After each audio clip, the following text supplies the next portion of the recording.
could, oh, are we on? We on? If we could, I would like to welcome you to the Board of Trustee workshop for the DOR amendment, ad hoc DOR amendments to discussion Thursday, April 21, 2022. Mr. Morris, he's on his way, so we'll begin the meeting. We will have a quorum as it is. Again, I'd like to welcome you, and let's start the meeting with a Pledge of Allegiance, please. I pledge allegiance to the flag of the United States of America and to the republic for which it stands, one nation, under God, indivisible, with liberty and justice for all. Thank you. Mr. Brinker, would you take the roll, please? Yes, sir. Trustee Nugent, I think, has been excused. Trustee Brinker is here. Trustee Morrissey is on his way. Trustee Amos. Here. Chairman Mano. Here.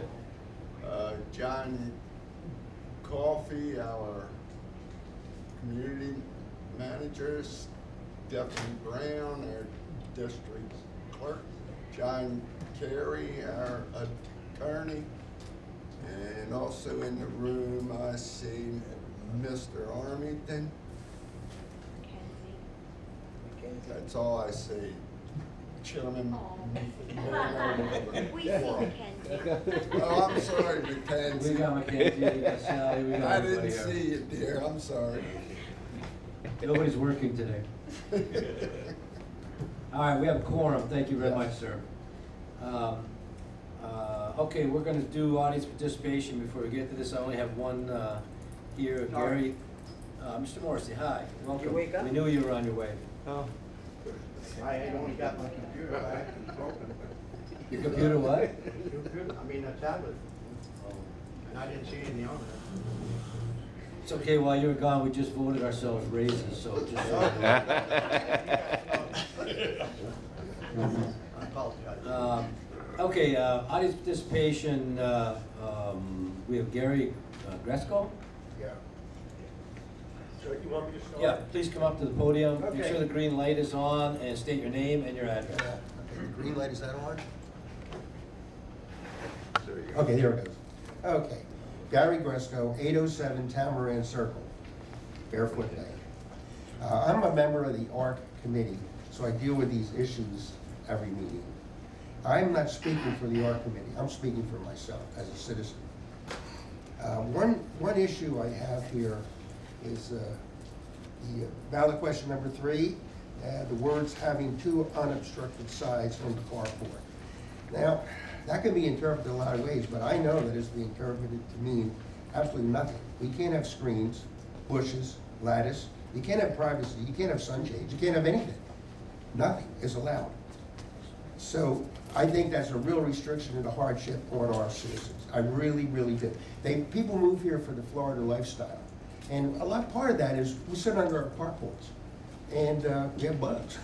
So I think you need screens. But in no way am I advocating blocking up our carports. I'm a big supporter, and I deal with this every meeting, of not blocking that carport, allowing that car to get in here. You must be able to get a car in. But that doesn't mean you can't have screens to block bugs. There's 100 ways to do that today.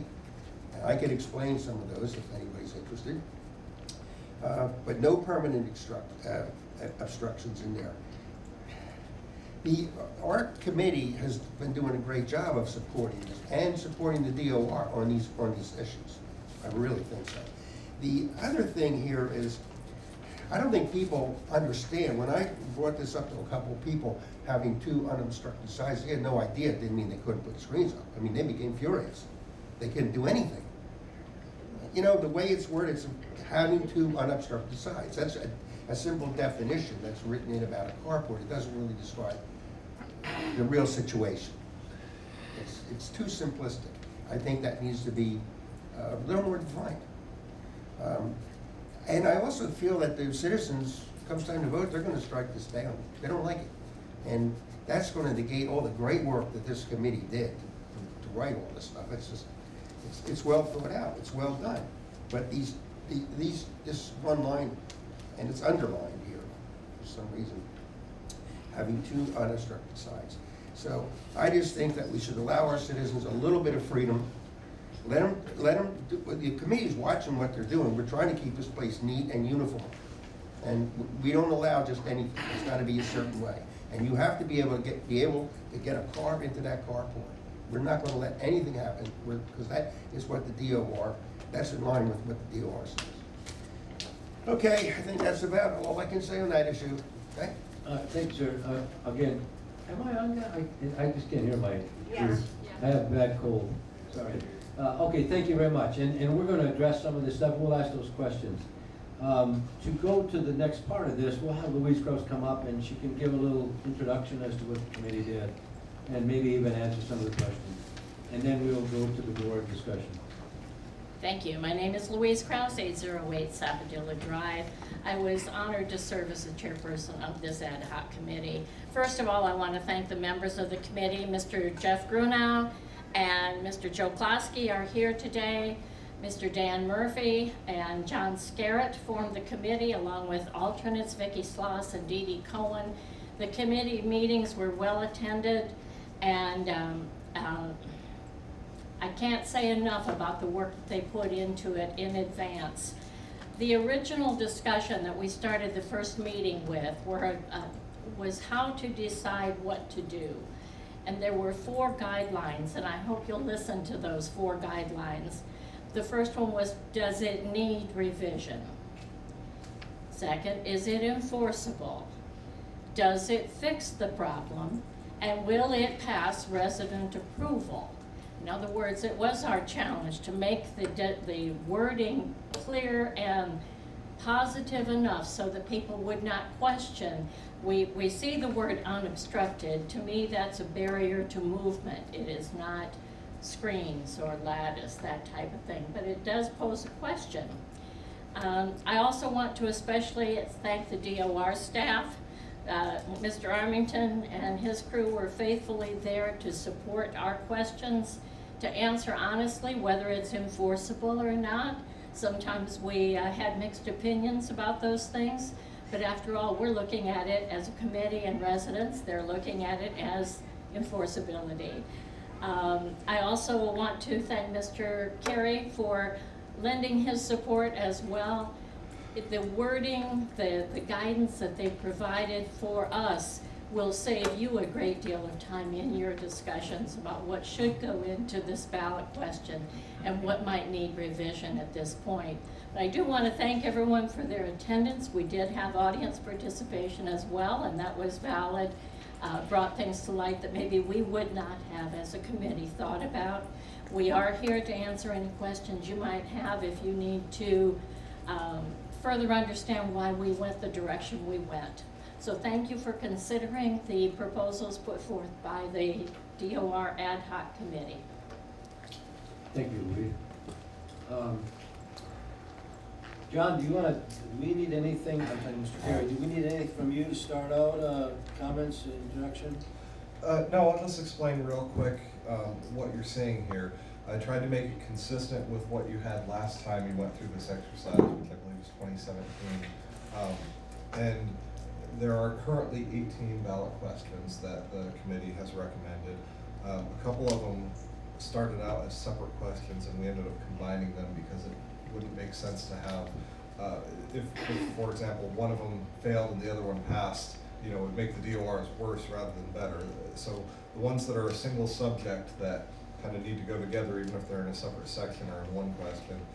Also, since there appears to have been a little confusion about this, on the very first line after the title, you can see that underlined words are new words that would be added if the DOR is approved, or if the DOR amendment is approved. And words with a strike through reflect words that would be removed if approved. So basically you're looking through, as you're looking through this, the strike throughs are words that are currently in there but will be deleted if approved, and the underlines are words that are not currently in there that would be added.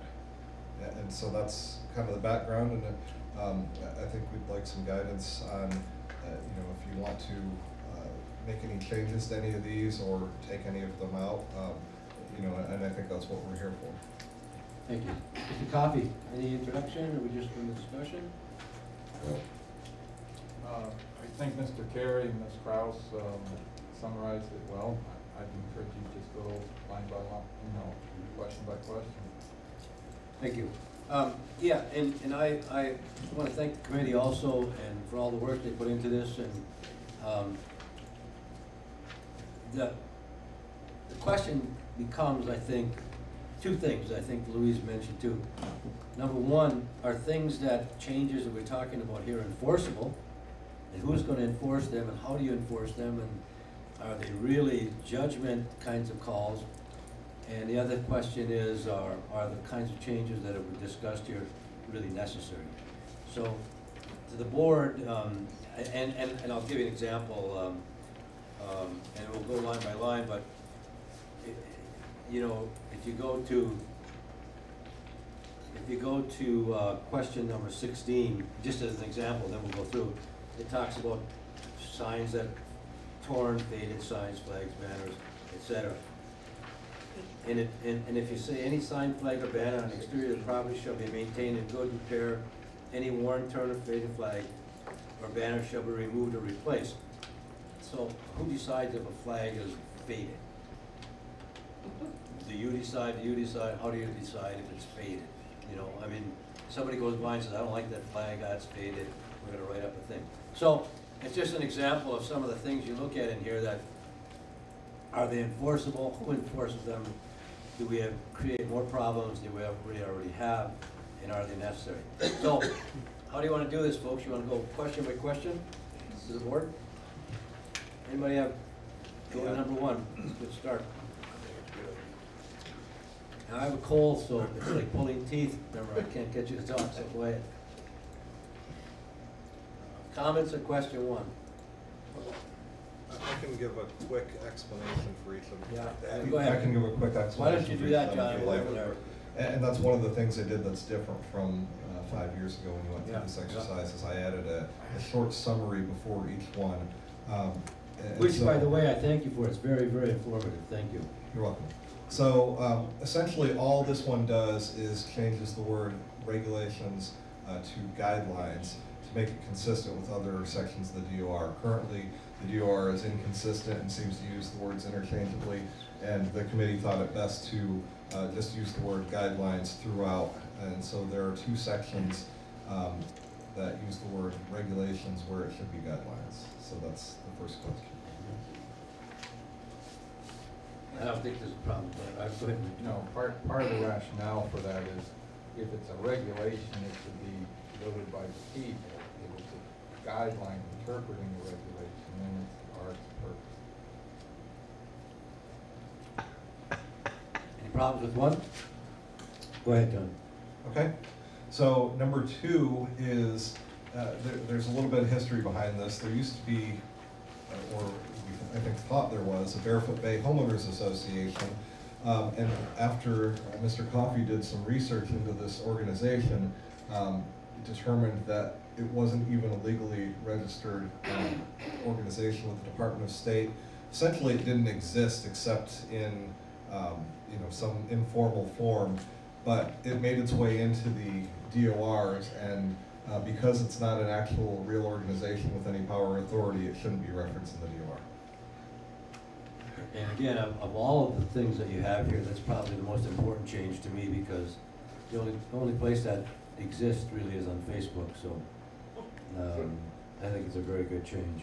And I'll just add, so there's language that says or successor, so the CBO has the appointment authority now, and the CBO president is supportive of removing this and having the board appoint everyone going forward.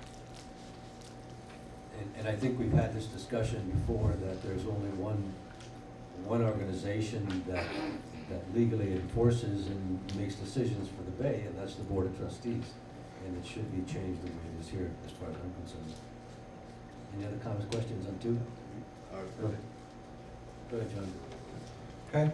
Number three is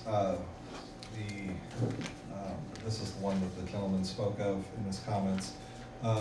This would specify that the garage must be a minimum of 11 feet by 18 feet, and that it must have siding that's conforming to the style and materials of the home, so that it's not, somebody putting up tin siding or something that, wouldn't be consistent with the community in the home. And also, as he noted, that it must have 2 unobstructed sides. And explain, so exactly what does that mean, having 2 unobstructed sides? I guess I was a little confused too. Well, Louise, actually, I would offer to you to add into it, not get into lengthy discussion, but, exactly what does a 2 unobstructed side mean? I think Mr. Okay, Arlington's Rich. going to speak on this since he's the staff person who would be enforcing this. Sure. I'm the one that probably brought this to the forefront for the committee. Because what we need is a definition of a carport and a garage. If you screen in your carport, is that a garage?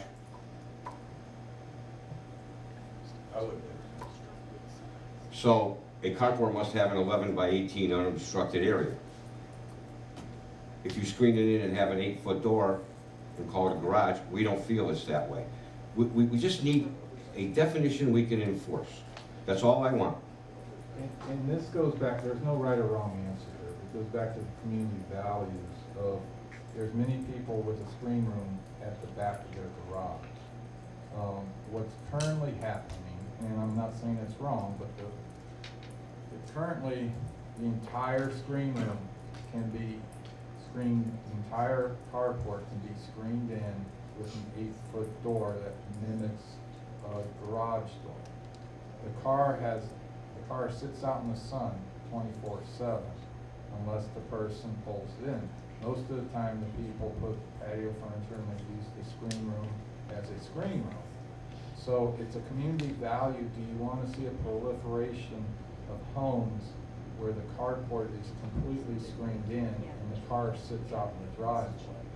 That's where this question comes to. From our perspective,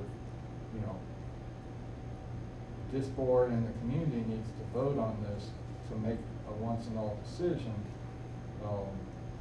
Typically, to me, a garage doesn't have walls with screens on it. But right now, staff and the ARC have a different perspective. And I can see both sides. I tend to agree with Mr. Armington's perspective, but I'm not saying the ARC is doing anything wrong, because right now the language has some vagueness to it. It's just too ambiguous for us to enforce. And if the ARC wants to approve them, they can approve them. I won't violate them. But I need language so we're in concert. I do not want to go against the ARC because 99% of what they do is great.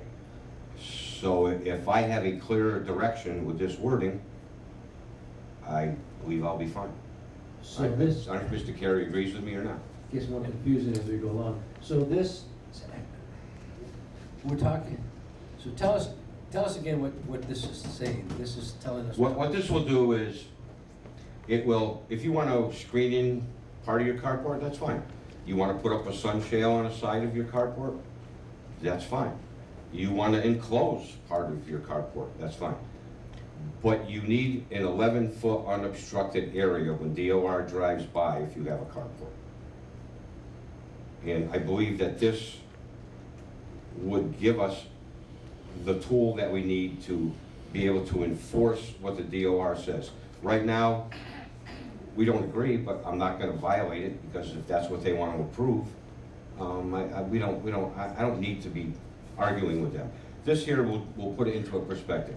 If it's a garage and you've got siding to match and you have an 8-foot door, you're good. If you put screening up and put an 8-foot door, that's not a garage. It's a screen room with an 8-foot door. And the DOR now says you must be 11 by 18 unobstructed for a carport. Okay. So this here, I just gives it a lot more clarity, so that, and if you don't like it, you want to get rid, that's fine too. I just need a direction to go in to enforce the DOR. But this is what you are saying would help to enforce it, this language here. In my opinion, and look for maybe the opinion of council as to if what I've said would give the DOR the right to enforce it the way that it's written here, or maybe it's not written correct here either. It'd be up to our attorney. Yeah, I mean, if the goal is to essentially allow either garage or a carport, and to clarify that the carport can't be completely enclosed by a screen, I think this does what he needs to. Okay. Comments, questions? I am the liaison for the art committee. You have no clue how much contention this is, because what happens, and I drive by, and I'm not picking on Gary at all. People put furniture, after they screen it in, they literally put furniture there. There's no way they can get an automobile in there. That's my contention. And what this would start that it goes back to being a carport only. So you're in favor of this language here? Yes. Anybody else, questions, comments? Mr. Ford, number 4. I think, I'm sorry, Louise. Just briefly, we struggled and struggled and struggled with what the DOR is, and it is a document for the residents to help them live in harmony with each other. And that's what it is. It's not a law. It's not a statute. It's a document that causes people to think about how they view their very close next door neighbor. We can drive around the community and see that the garage, Florida room, screen room, whatever they wanted to call it before, is now the storage area for boxes and garbage and debris. And we don't want it to become a deal where you put your washer and dryer on the front porch. So the document is to teach us how to live in harmony, to give us guidance to live in harmony with our neighbors.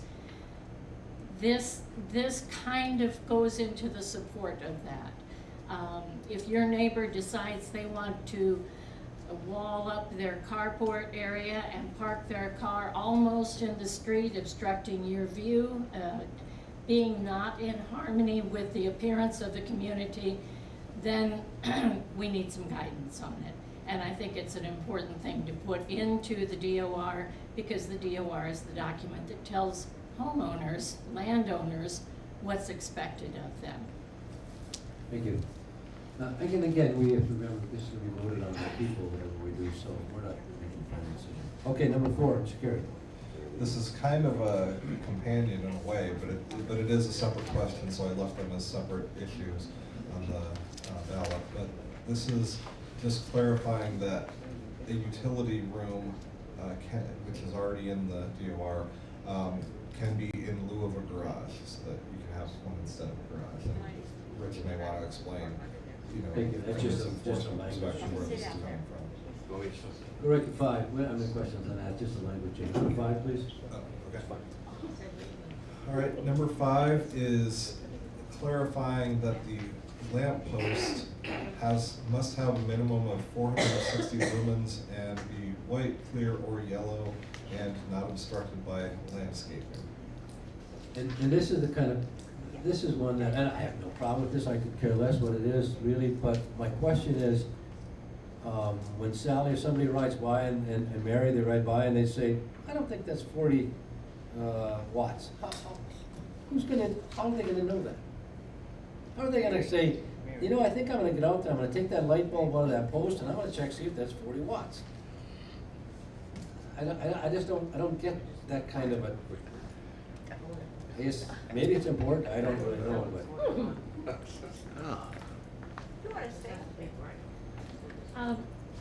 You could certainly tell the difference between a 40 watt and a no watt. Who could? Mary? You could. If I rode by, I don't think I could. light bulbs don't come in 5-second increments. They come in 40 watt, 30 watt, 20 watt, 0. If there was no light bulb there, it's a violation. If the light bulb is a night light, it's not in harmony with the neighborhood. The purpose of that light is to provide safety and security for not only the homeowner, but also for the neighborhood. And so while you may not think you could tell the difference between a night light and a 40 watt light, I think the average homeowner might be able to say it's not bright enough. And certainly the DOR should be able to decide if it's not bright enough. Most of us are in excess of 40 watt. That is a very small light. But it was the minimum that we felt would come under the guidance or the understanding of your lamppost must be lit. So it's just defining what lit is, and lit is something that's able to protect the property to a certain degree. I think most people have a minimum or a maximum of 60 watt for their lamppost, but 40 watt was a minimum.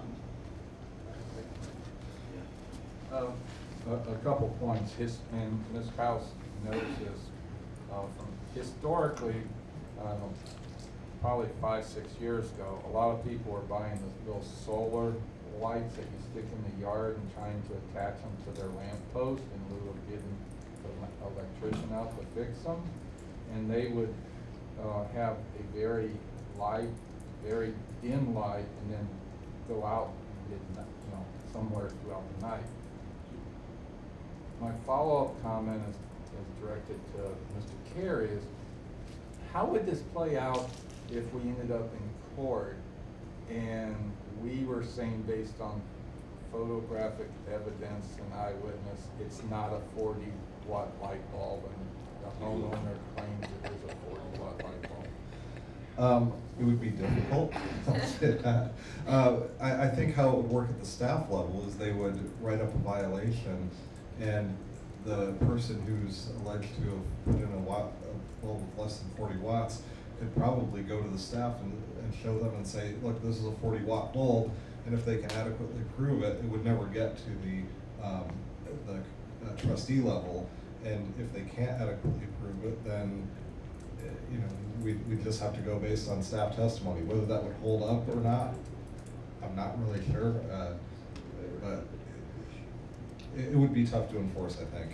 But Rich might have some thoughts about that as well. Yeah, it did.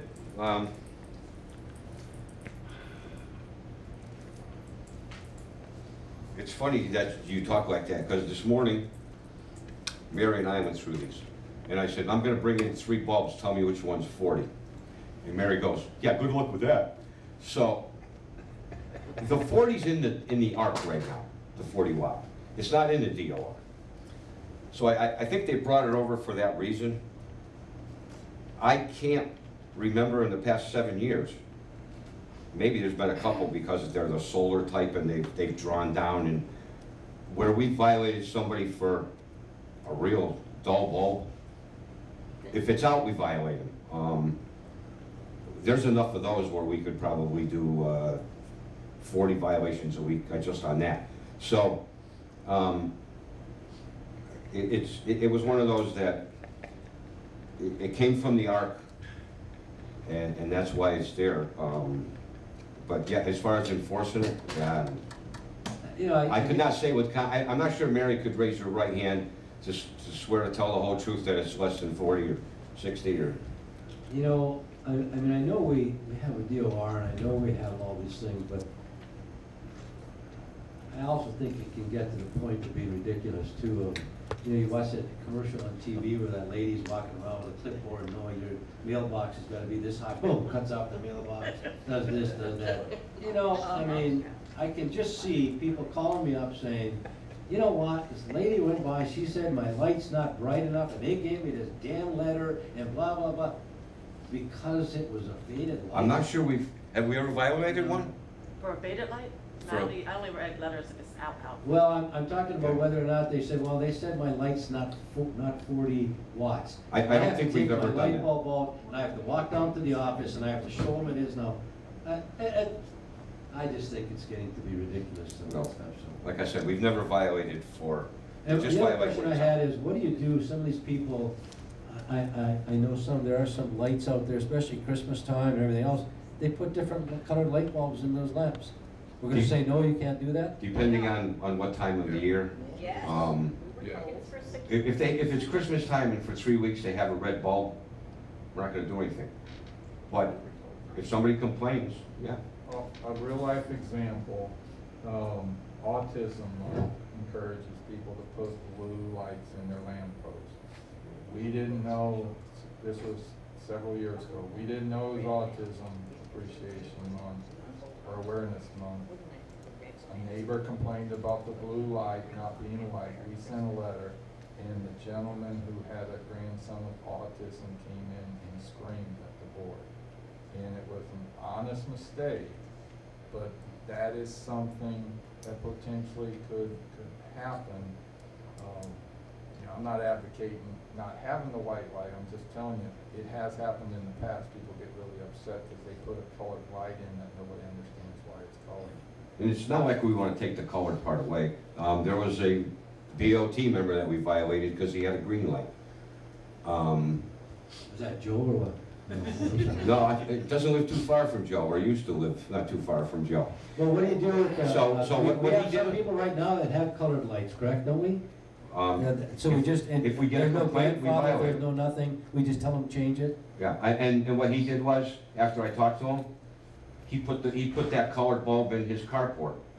So he had his lamppost, which is for people for safety. Yeah. So, Comments, questions, board?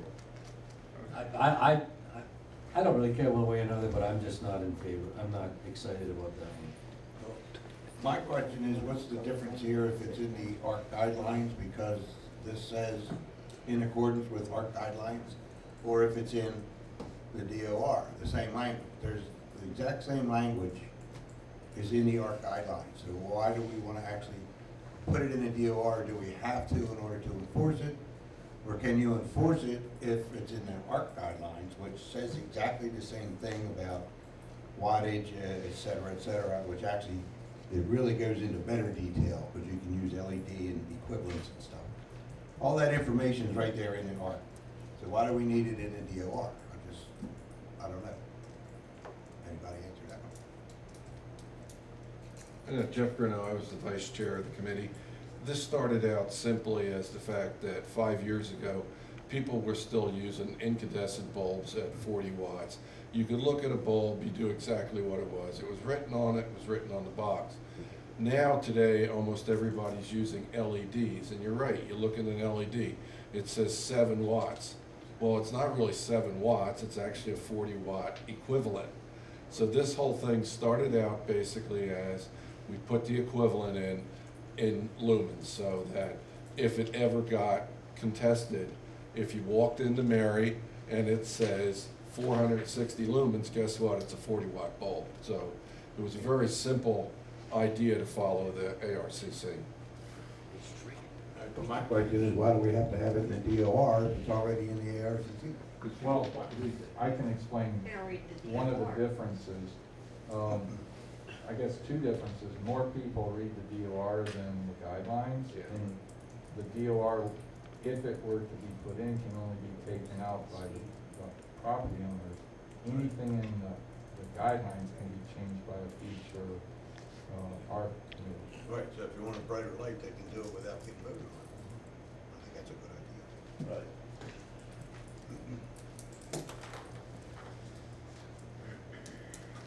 Okay, John, you wanna go to the next one? Okay. Number 6, this is an amendment that adds subsection G to Article 2, Section 3 to add that any solar installation must be within the setback requirements and meet the requirements of the state statutes, and must be in conformity and harmony with the state statutes and the DOR. And again, this goes back to my thing about enforcing, it was brought up by Rich and others, you know, if there's state requirements, in fact, how do we go about enforcing these kinds of things? I mean, why would we be enforcing state requirements? If it's state requirement, state requirement. Yeah, and in general, I think that's true. I would just point out that for this particular statute, this particular statute specifically says a deed restriction, covenant, declaration, or other similar binding agreement may not prohibit or have the effect of prohibiting solar collectors. So, and it goes on and on and on. So it does specifically refer to covenants and deed restrictions. But the state statute's the law, whether it's in the DOR or not. You know, and the question then is who's going to enforce it? Do we want to put the enforcement mechanism on our staff or not? And I guess that's my question, do you want to put the enforcement mechanism on the staff? Other questions? I guess I'm the historian today. Years ago, the violations committee did find people in violation of county codes, not necessarily what was in the DOR.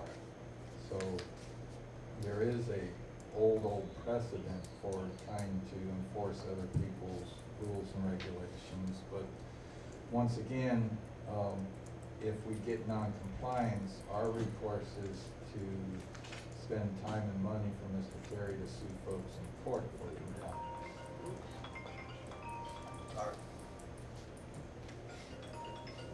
But otherwise, we could get the state to do it or the county.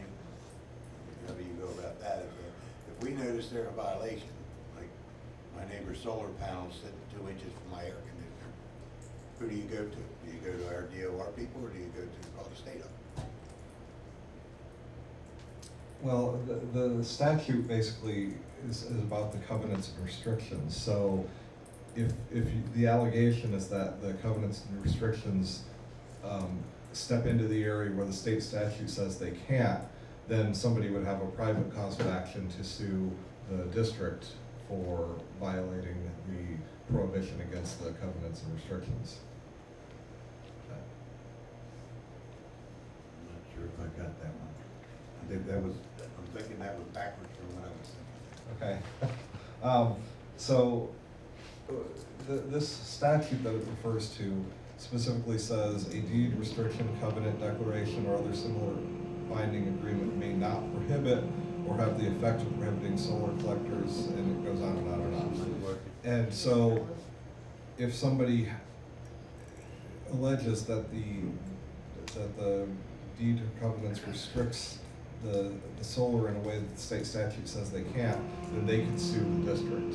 Okay, I get that, but this, I think, is more for the information of the other way around. We're not telling somebody they can't put it there. I mean, they can't have one.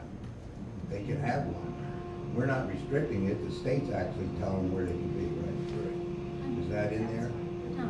They can't encroach on other people's property or whatever. Well, it says, the statute says such entity, and the entity in this case would be us, may determine that the specific location where solar collectors may be installed on the roof within an orientation to the south or within 45 degrees east or west of due south, if such determination does not impair the effective operation of solar collectors.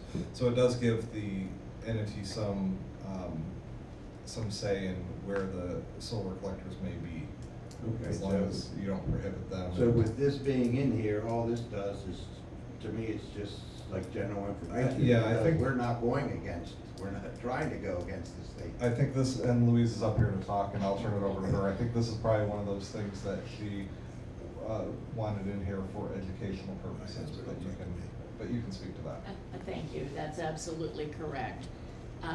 No one in the state of Florida, Barefoot Bay, or Brevard County reads the statutes before they think about putting a solar collector in.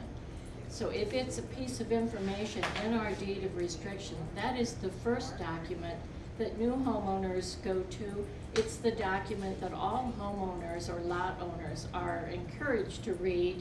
Since there is nothing in our DOR about solar, even someone who questioned an installation, our staff has nothing to refer to as far as what the community wants for a solar installation. So we're just saying it's the same setback requirements as you would have for anything else in your yard. Right, I think that's a good idea to be in there. It looks to me like the last couple of our questions are mostly just for informational purposes for the people. It's The not entire even- DOR is for information. Right, I mean, Yes. it's even with the lights, they're not gonna be all that. You didn't have, you only had a 6-watt bulb instead of an 8-watt bulb, they're not gonna be running around trying to do that. This is for the information for people to get in here, say, oh, this is what I need to have. That's what I'm looking at, it's just for, it's Yeah, mostly an but information. it could be the other way too. It could be, but I you don't know. see these guys as being real Gestapo agents here, I mean, they're not really doing that.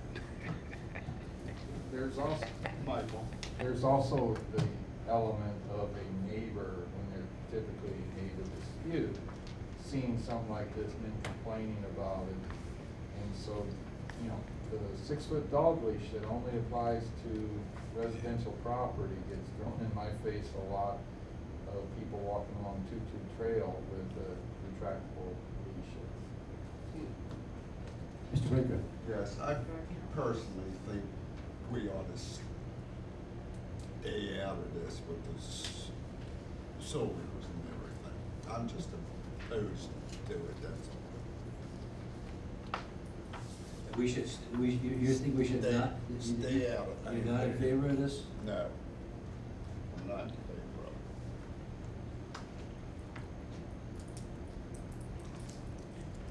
Comments, questions, whatever? Like I said, I believe it's a good information piece for people looking at it. It just reminds them what they can do if they want to put an installation. And I agree with that, but however, the question also becomes that the problem is that we get so many complaints about enforcing, and they enforce this, or they don't enforce this, or they enforce it for people they don't know, they don't enforce it for people they know, and all those stupid things that come up and everything. I guess we're just trying to make it so it's not more problems for all of our people who will have to write these things up. And if you put it in there and it says you can't do this, and someone across the street says, I don't agree with that, and calls in, and, you know, I just, some of this I think gets to be, but anyway. Go to 7. I don't, we'll vote on them all, how do we wanna do it, I don't know. I'm sorry, go ahead, Mr. Morrissey. Yes, on this question, I think it's a very good idea to have it in there for information, because this day and age, everybody's looking to save money and is looking to get solar power, you know, and even the people that sell you, they don't have the information that we have. And this would be a very helpful tool if someone was to come in here and sell you the cellular phone, cellular system. It would be beneficial to have that information. Okay, Mr. Carey, number 7. Okay, thank you. This is adding another standard to that list that would require an approved permit from Brevard County and an approved ARC permit to install propane tanks in excess of 20 pounds on any lot. And it also says that the installation must be conducted by a vendor or licensed contractor to perform the work, so that individuals who may not be qualified to do that work aren't going to do it. So, again, just started in, so there are 20-pound, 30-pound, 100-pound tanks, I guess, is that the way it goes? 20, 30, 40. 20, 30, 40, 100, again, my question is, why? If I have a 30-pound tank, why does anybody care? I don't understand how I many. just don't understand it. Everybody has 20 pounds. Why would somebody care if I have a 30-pound tank? This was added in our very last meeting, and You guys tired, or? I think Mr. Gruno's going to Mr. speak on Gruno. this. Yeah, this one came up at the very last meeting because there's a little bit of unhappiness out there with Como propane gas service. We used to have Florida Public Utilities here, and it got bought out by Como.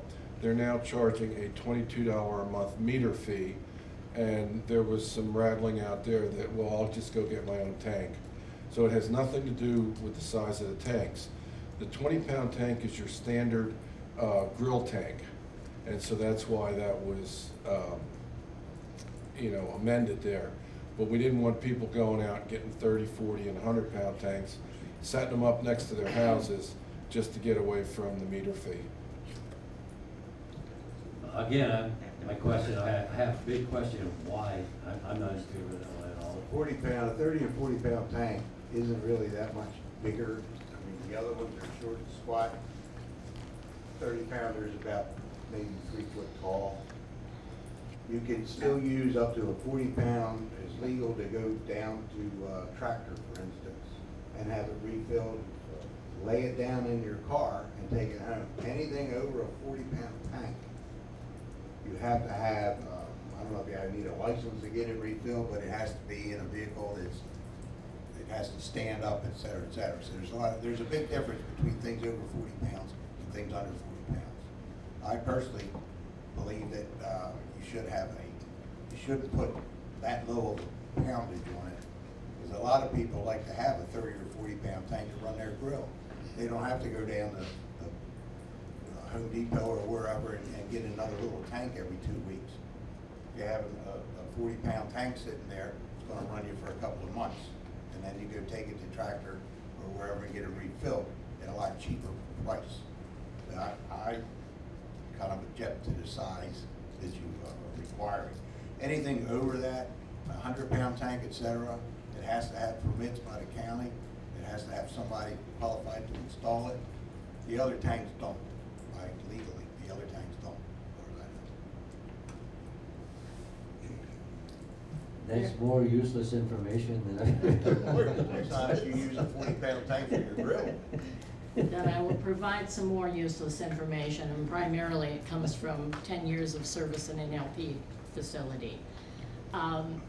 There is an incredible safety hazard to having individuals connect and disconnect LP tanks or propane tanks when they use them for heating, gas stoves, water heating, that sort of thing. There are regulations in the state and the county for how close they can be. For instance, I believe it's 15 feet from a bedroom window. On our lots, What size propane tank are you speaking of? any tank that's connected to the house. That's why we went over the 20-pound.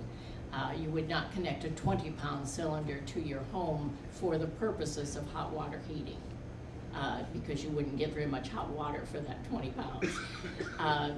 The safety factor, not only because of the location and the closeness, the proximity of the homes, you couldn't legally set the tank and be 15 feet from your neighbor's home.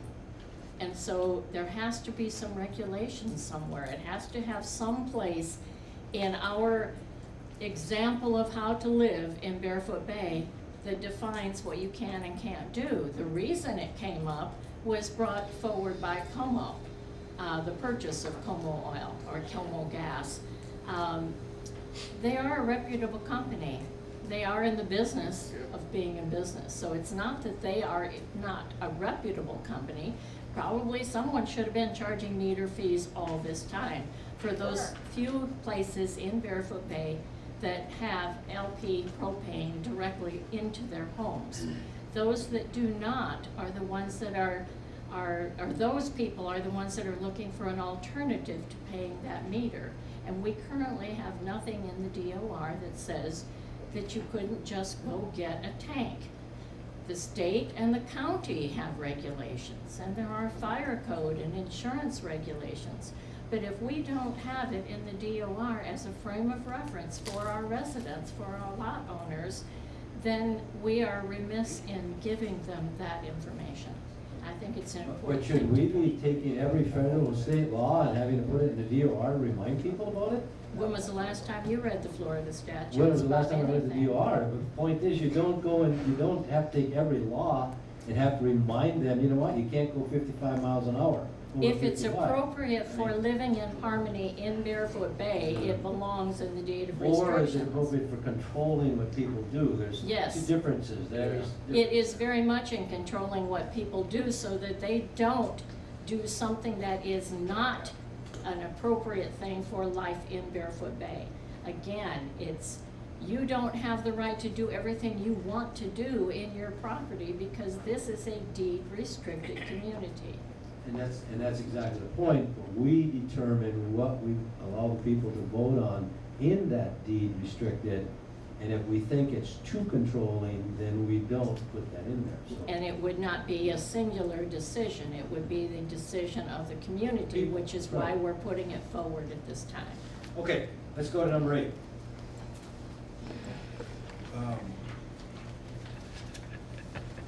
Okay, ballot question number 8 is removing some standards that are currently unenforceable with respect to damage caused by antennae, and clarifies that it applies to reception and transmitting antennae both, whereas currently it just says reception antenna or antenna. And so the 3 little substandards here are removed and replaced with the language installation, maintenance, and removal. Sounds kind of cut and dried, right? No problem. How about 9? Okay, so this is adding a sentence to the DOR, the section that talks about no structures, ancillary structures being erected. It says the owner of a commercial business operating out of the residence must reside in that residence.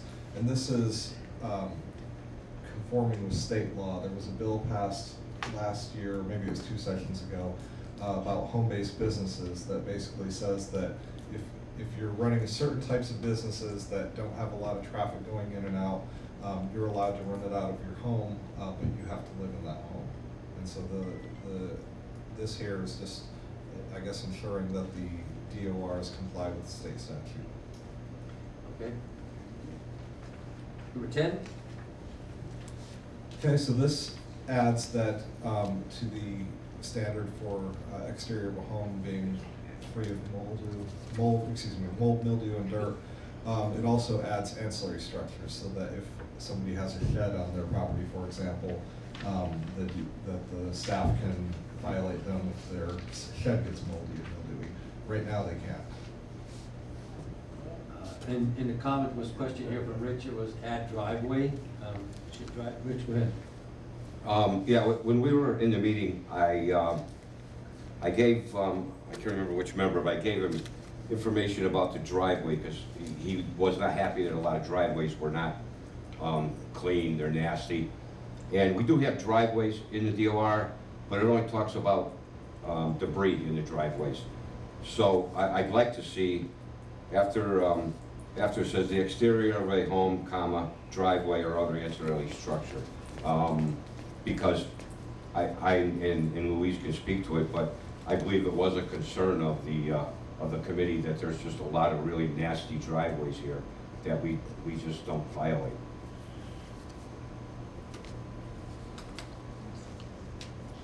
Comments, questions? Input? Living in a DOR community where I have to maintain the sidewalks and driveways clean, as Mr. Armington proposed, depending on how much shade your lot has, you're looking at 2 to 3 times a year power washing those flat surfaces. So I understand that perspective. I also understand that our workload of cases are going to skyrocket if this is added, at least for the first year or 2 until people get accustomed to the extra work they have to do. I agree with Mr. Coffey on that one. I mean, a lot of driveways around here are painted. Some show more dirt than others, but the fact is when you have to start power washing them, it tends to knock the paint off if you don't watch so you get to power wash it. Then you have to end up repainting your driveway, because that really looks to me worse when you have all these bare patches on an otherwise gray or blue or whatever driveway. And like John said, the mildew in a shady area in here, you'll be power washing that a lot. I have that problem. We have a garden and I have some a glider that I sat on, some blocks that are on rocks. I have to power wash those things 3 or 4 times a year. They're red and then they turn black. within a month or so after I power wash them. I think that's asking to keep somebody's driveway free of dirt like that, mildew and whatever, is just, that's a lot of expense that people don't really need. Michael, I agree with Richard Armington on that. I think these driveways ought to be power washed.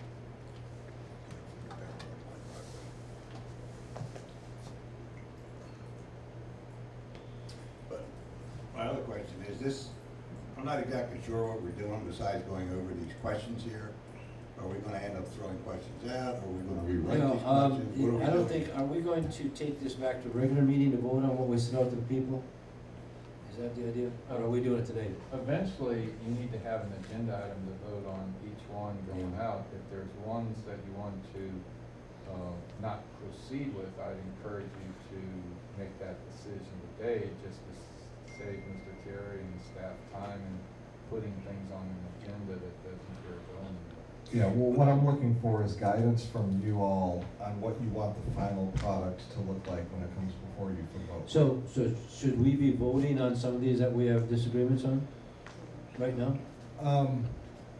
Yeah, I mean, Yeah, I probably think, should, right? I think it would be appropriate. Now, we've already gone halfway through them.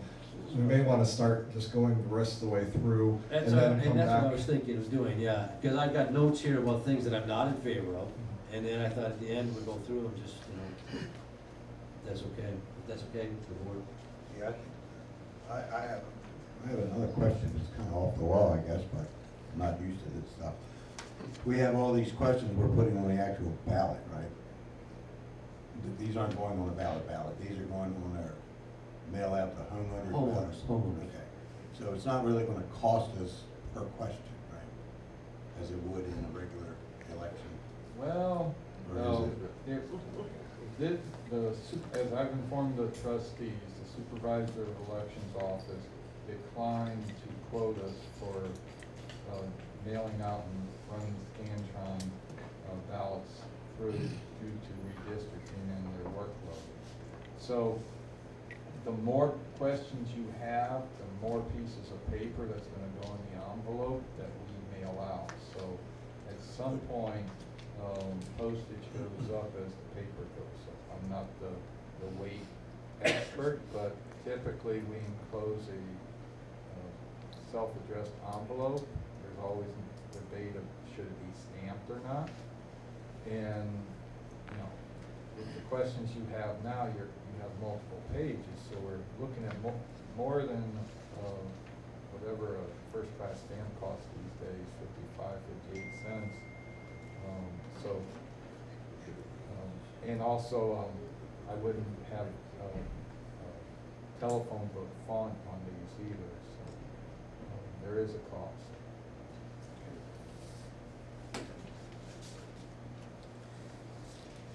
Okay, which one are we on? We're on 11? Number 11 adds expired license and non-registered vehicles to the list of things that can be violated. And this is pretty consistent with what cities do with their code enforcement. If a car doesn't have a license plate on it or an expired license, then it's generally not allowed to be parked on the property, but this is clarifying that's the case here as well.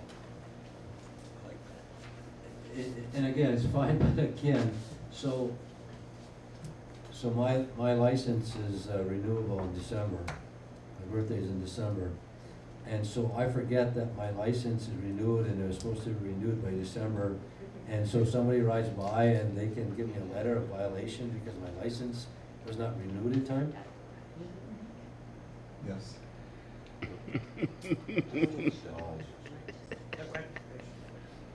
I mean, you're gonna get pulled over if you drive around on the roads with them. I understand that, but my point is that that's nobody else's business but mine if I forgot to renew my license. My car, I'm a week late or 2 weeks late or whatever. and- Yeah, I mean, I understand where you're coming from, and I don't have a dog in the fight one way or the other. Rich, you better look out to hire about 8 or 10 more people because, Are you passing that now? Is that like for the budget? yeah. I can hire. Right.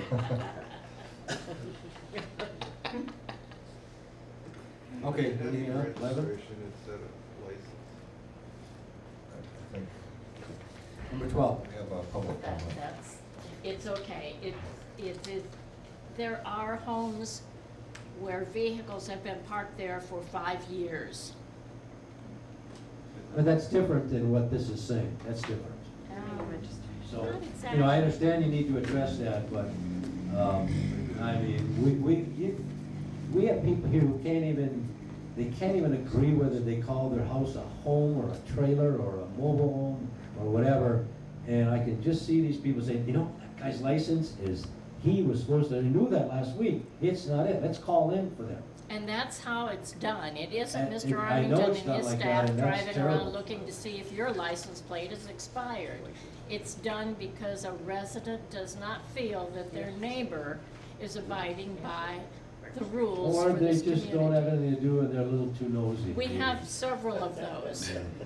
And then we have the opposite, those that don't care. And somewhere between those two is where the rest of us exist. And we need the guidance to support those who don't care and encourage them to care a little more. And the DOR is that document. John, what are we on now? Which one? Wait.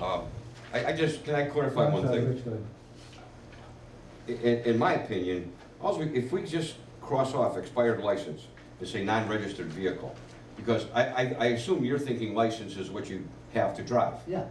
Okay, No, license tag. you're thinking about your expired license plate?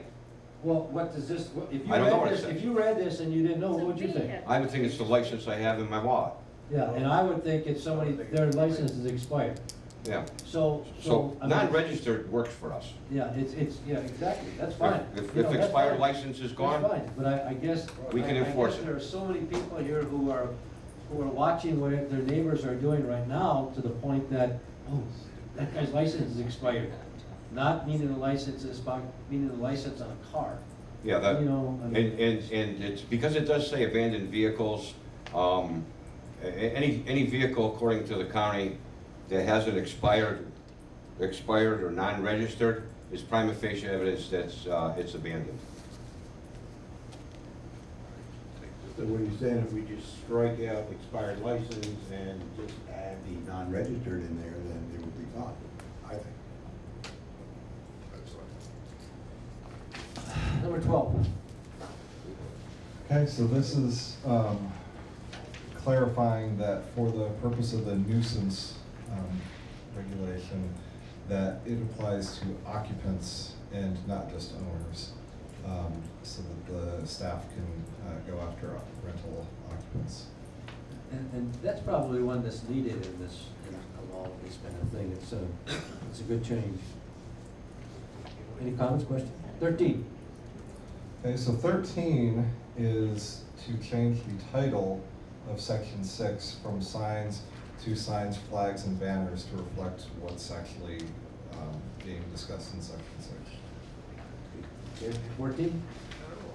All right, 14 then allows the staff, or I should say, the staff to clarify that a sign is made of wood, plastic, or metal, or that it can be made of other approved material. And so that would go back to our committee, I suppose, to determine if it's approved or not. And also adds that the signs must comply with Florida statutes and county ordinances. Comments, questions? 15. Okay.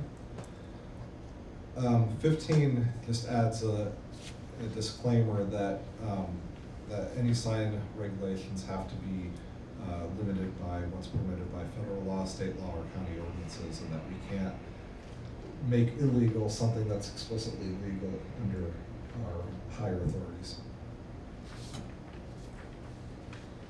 Okay, 16. Okay, 16, excuse me, is adding another subsection that says any sign, flag, or banner on the exterior of the property shall be maintained in good repair. Any worn, torn, faded sign, flag, or banner shall be removed and or replaced.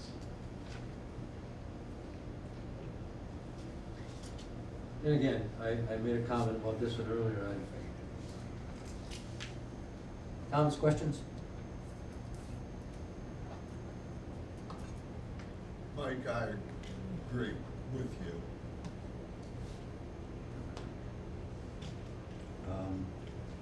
What do we have, 17? Okay, 17 is making a minor change to the notice provisions, and this is at the request of staff. And essentially, it allows different ways of noticing a violation, and it would allow them, in addition to posting on the lot, that they could mail certified mail, or they can mail certified mail. So basically, it allows them to post on the lot a violation, and in doing so, that would satisfy the number one way of doing it, which is delivering personally. So it's just to ensure that they have a proper notice when there's a violation, and that we're not going to run into any legal issues where somebody wasn't properly noticed. Okay, 18? Okay, 18 removes some language that's no longer relevant when this was originally passed. This was, meaning the DORs back, 20, however many years ago, 30 years ago, that the membership at the time of the recording of the deed of restrictions is $75 or $750 per lot. And it also said that such fee may be increased from time to time as determined by the Board of Trustees. So we're removing the language that's no longer relevant, which is the amount of the fee at the time it was adopted 30-something years ago, and adding that the fee is stated in the Barefoot Bay Recreation District Policy Manual. The important thing to note here is this is to clarify current law, essentially. This doesn't give the board any additional rights beyond what you already have. It just takes out some language that's no longer relevant and adds language to clarify so that people know where to find the fee. Good, that's good. Could we go back, John, one time go back to 16 again? What do we have in the DOR right now that talks to this? Article 3, Section 6 has some different standards. I don't have my right in front of me. Yeah, I mean, is this sentence new? Yeah. This one would be, yes. It would be. Read right above it. Huh? Read right above it. That's this amendment. But that's just his explanation of what it is, so I was just wondering what it said in there right now. Yeah, I'm pulling it up. Just a moment. So this is Article 3, Section 6 deals with signs, and there are currently A through F. And just for your reference, so you can kind of understand the context, A says not more than one sign having a maximum area square foot or 6 square feet may be used to advertise a lot for sale for rent. And then any such sign shall be made of wood, plastic, or metal. And then that's where we get into the other approved material if you approve that. Not more than one sign advertising garage sale or yard sales. B, C is signs displayed in front of or attached to a home having a maximum area of 1 square foot, indicating security inspection.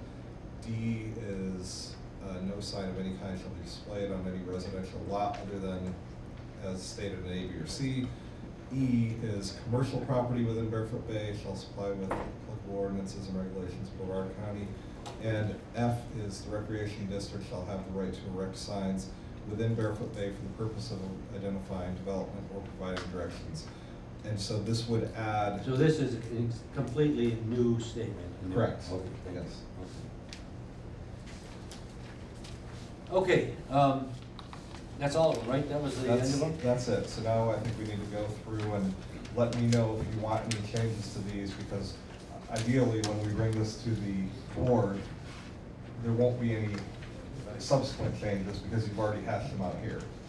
So this will allow us to only have to deal with it once, and then we can get it sent off to the supervisor of elections and see if they have any issues with it. And if we have to bring it back, it would be because there are issues and not because we're.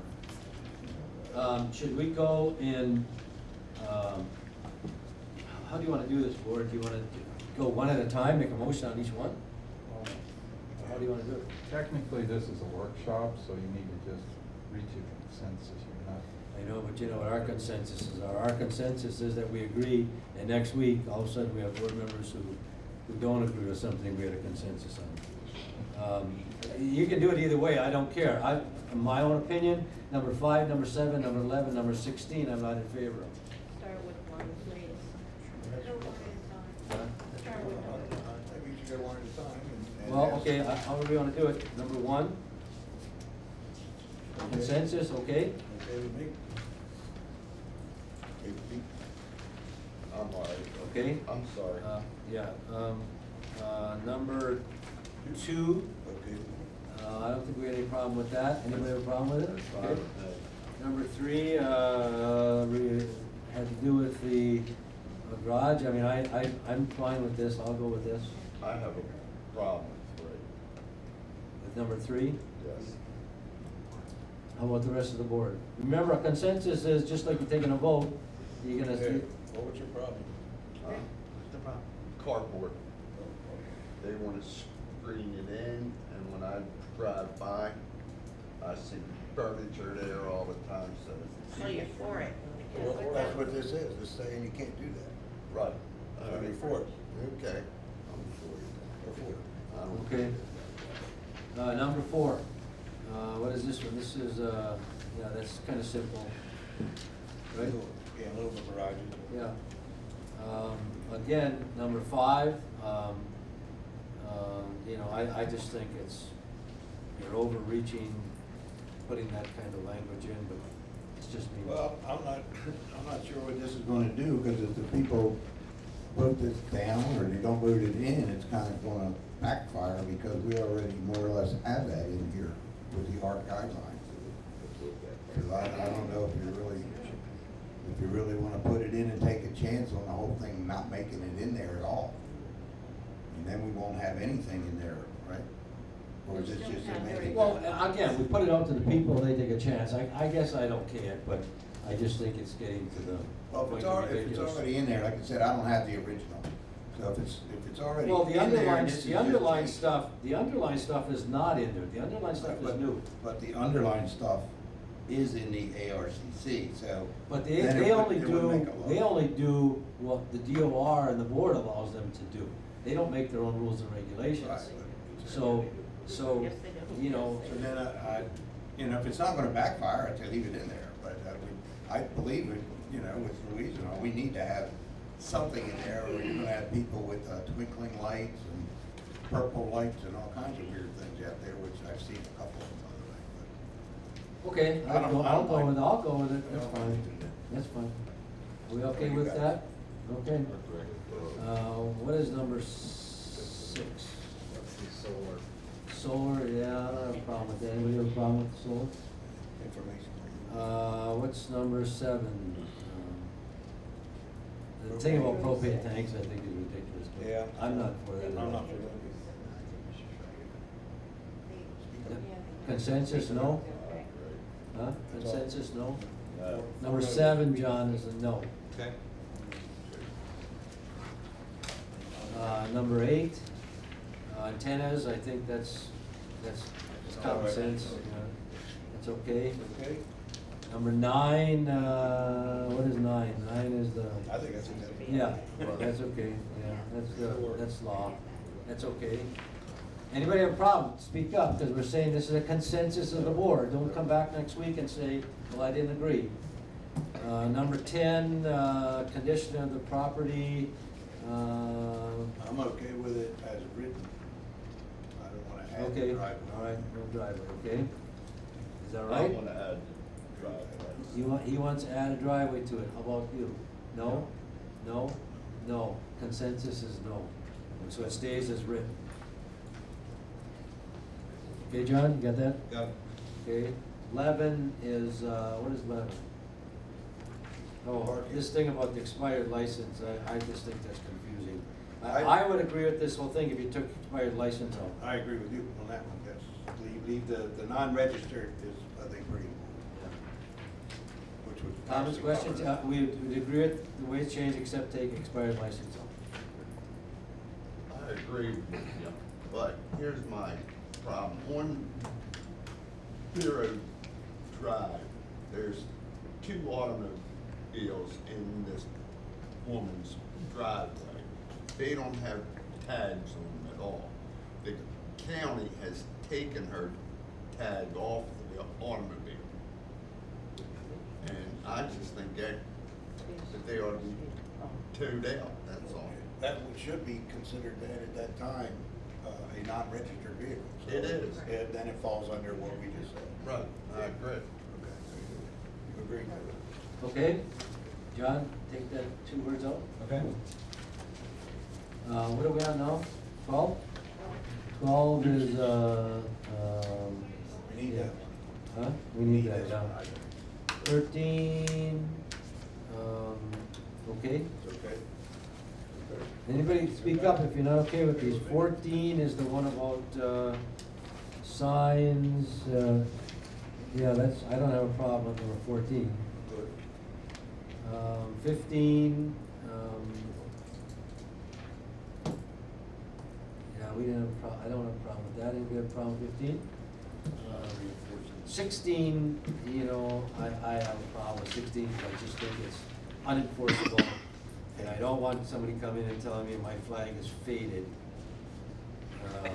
And I say it's not. If I had a flag from someone who served in Vietnam and it was an old faded flag and blah, blah, blah, and I wanted that up, I don't want somebody telling me I couldn't have it. But just my opinion. Questions, comments, are we doing? If you take the faded out, the rest of it should be good. Yeah, if you did that, I would be in favor of it. I just don't think this faded business. I didn't hear what Bruce said. Said if you take the faded part out, everything else is good. Yeah, I would agree with that. Why don't we just put disrepair? I mean, they actually sell fadeds on flag. You know.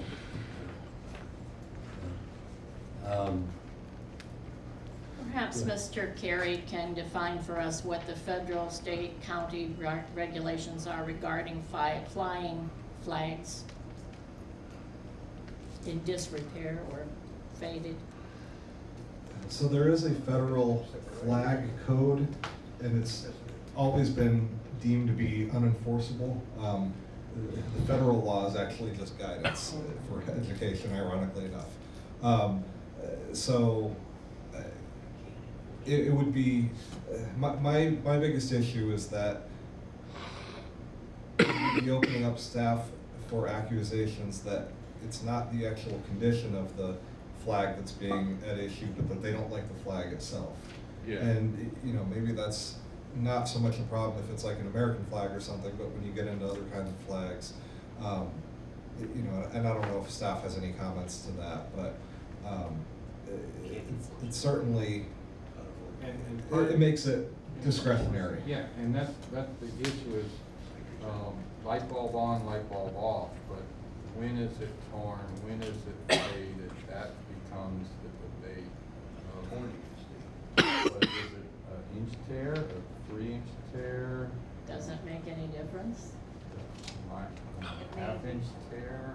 I think some folks would not take kindly to that letter that you gotta buy a new flag because you got an inch tear, just my comment. And I agree with that completely. I think that's just going too far.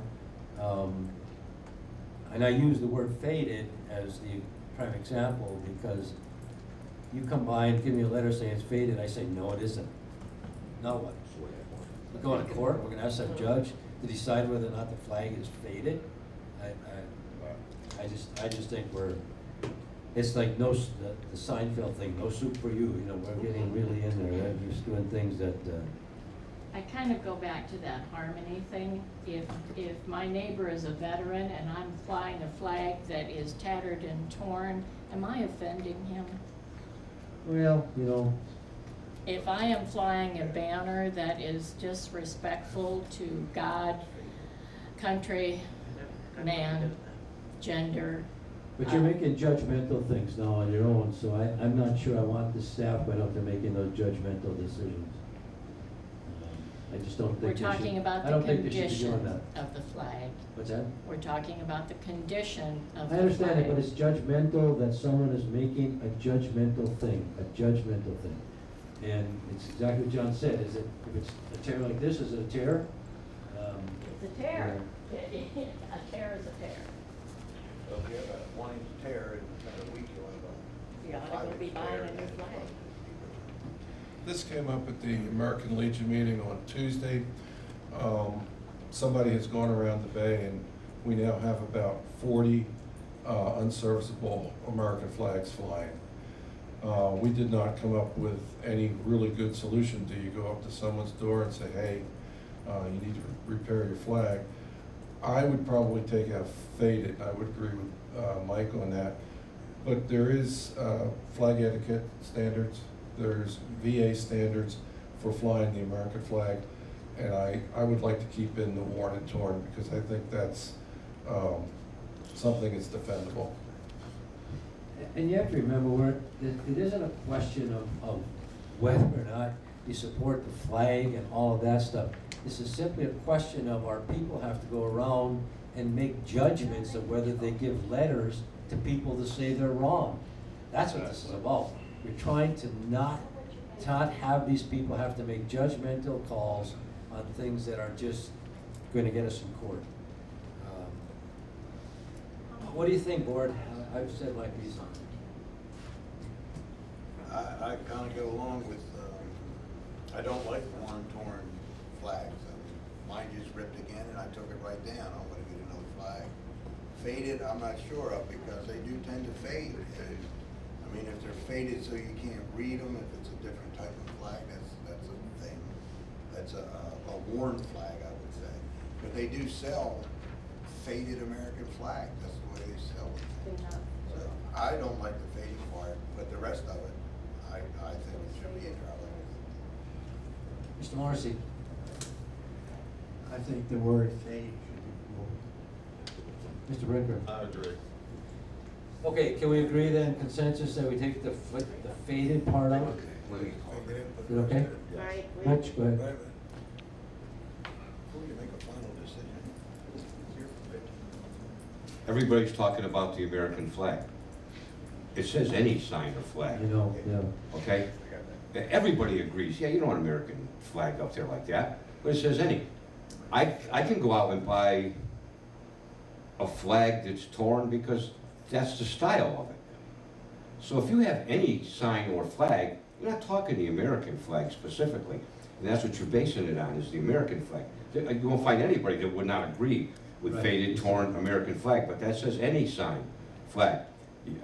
I know you can go buy something that's torn, faded, it could be political sign, whatever kind of flag that you want to put up. And if we enforce one and we don't enforce the other, and if they brought it that I guess way, that's my point, so let's say. it's way too Right now, subjective. Can we allow somebody to put up, I think I saw this one day, a Buffalo Bills sign? Are they allowed to put that sign up? We're not gonna stop them. Okay, so if that Buffalo Bills, they're a Buffalo Bills fan, and that sign is faded, and that sign has a little rip in it and everything, we're gonna give them a letter according to this and say they're in violation? According to that, we should, but we're not gonna. Why are we putting it in there then? That's the point, why would we put this in there if you're gonna start going out That's my and point. give that guy Not gonna enforce it. a letter of violation for having a ripped Buffalo Bills sign? I mean, Now, I agree. Should people let their American flag get like that? No. But it's just way too broad, and if you single out the American flag, I'm not sure where that would go either, so, just my opinion. you can do what you want, I'm not in favor of number 16, period. Just stay up neither one. What's that? Take it out. I mean, Take it out. I mean, Rich is right, we're getting hung up on this thing about the American flag and country. We're talking about any sign flag. 90% of the flags here are American. Yeah, I mean, You gotta, consensus. Out, Take it out, out, it's out, John, it's out. Where are we, 17? yes. I think this was a good one. This was the one that's probably very needed. 17A. And 18 both. Any problem with that? Anything else? I think I have my direction, so. Mr. Coffey? Well, I have y'all gathered here. If y'all could start thinking about whether you want us to pay for postage on the return envelope, that would help us cost this project out, because that does have an impact. The last couple times we've done this, we've had, over 50% return rate, but there is a sizable amount of people who either don't forward their mail or they just ignore it. So that's something we'll be seeking your direction down the road. I think you'd also, in your email, you had talked about, we can get into this later, I guess, but talked about how we count them and all that. I mean, we sure can have our own people do this. We're not gonna pay people to do this. I mean, I agree with that. No, this is something that staff can do in this room. It can be advertised so folks who want to watch us, and it's something that takes at most half a day. So what you're talking here now is, we're not doing first class, it's bulk, right? For return. so do you want us to decide right now whether we put postage on? No, you don't have to decide right now, but I just wanted y'all to start thinking Yeah, about it. Yeah, Because I'm curious how much it would be for, you're talking, if you're talking half, or are you gonna put it on every envelope, there's 4,900 envelopes?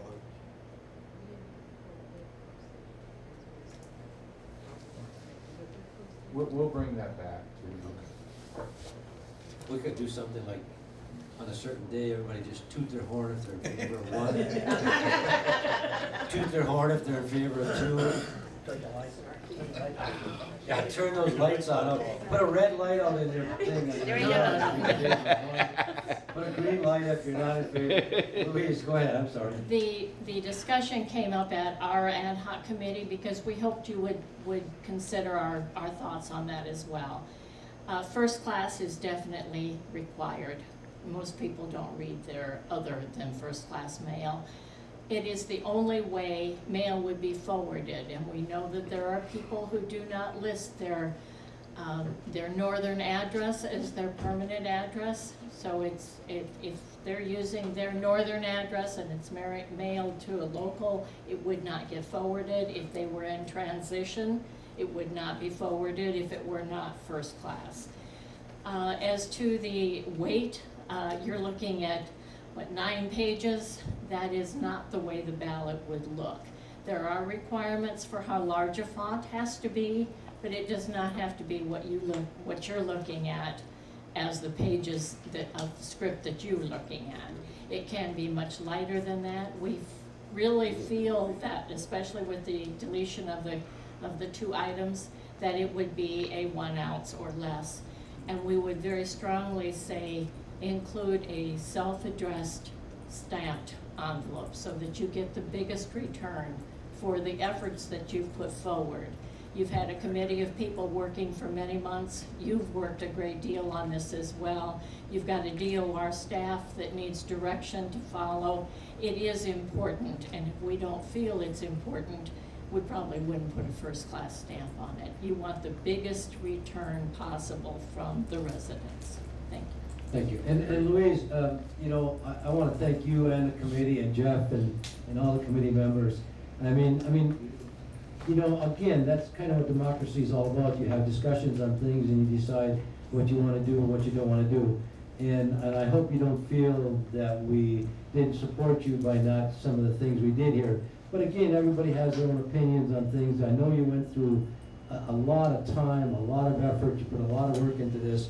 And we really do appreciate the work you did, so Thank you. thank you. And I want you to know that it wasn't 100% on any or on many of the items. And some of the Probably, ones you've had the most discussion about are the ones we had the most discussion about. Okay, well. We're all in the same framework there. Okay, thank you very much, so thank you.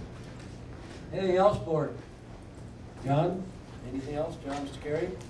Thanks for giving the feedback. Can we have a motion to, I'm sorry, go ahead. I'd just like to thank the committee for all their hard work.